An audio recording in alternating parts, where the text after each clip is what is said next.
Back, the Winter Olympics are just around the corner, and while skiing dominates the games, other events are also gaining popularity around the world. Curling is one of them. Business is already booming for curling clubs in Canada thanks to the 2010 Olympics in Vancouver. Now they're braced for another spike in interest when the games get underway in Sochi, Russia. Kristiaan has more from Toronto.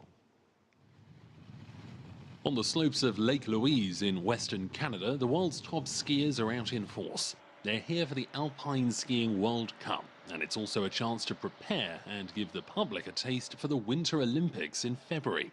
Around the world, teams are gearing up for the Sochi, Russia Games, and for lesser-known sports like curling, the Winter Games are a chance to grab global attention and a new generation of fans.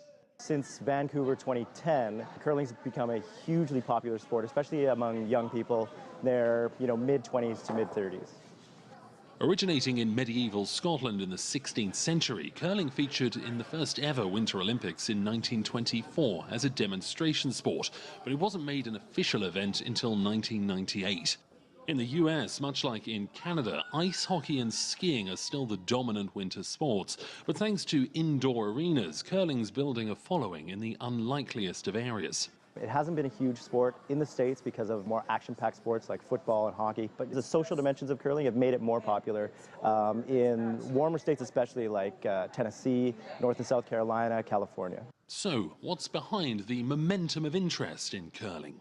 It's cerebral. In a way, part of it's like chess on ice.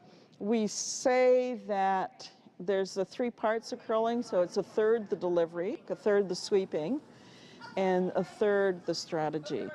It might be as tough on the brain as it is on the thighs, but coach Elaine Friedman says it's also about working together. It's a real team effort. Prima donnas don't really do well in curling because you have to work with your team. The 2010 Winter Olympics in Vancouver put sports like curling firmly in the spotlight. And with the Sochi Games just around the corner, clubs like this are expecting another surge in interest. Canada has nearly 1.2 million of the estimated 1.5 million curlers around the world, ranging from top level to amateur. That number could rise as world-class events help curling make a bigger impact with viewers. Kristiaan, CCTV, Toronto.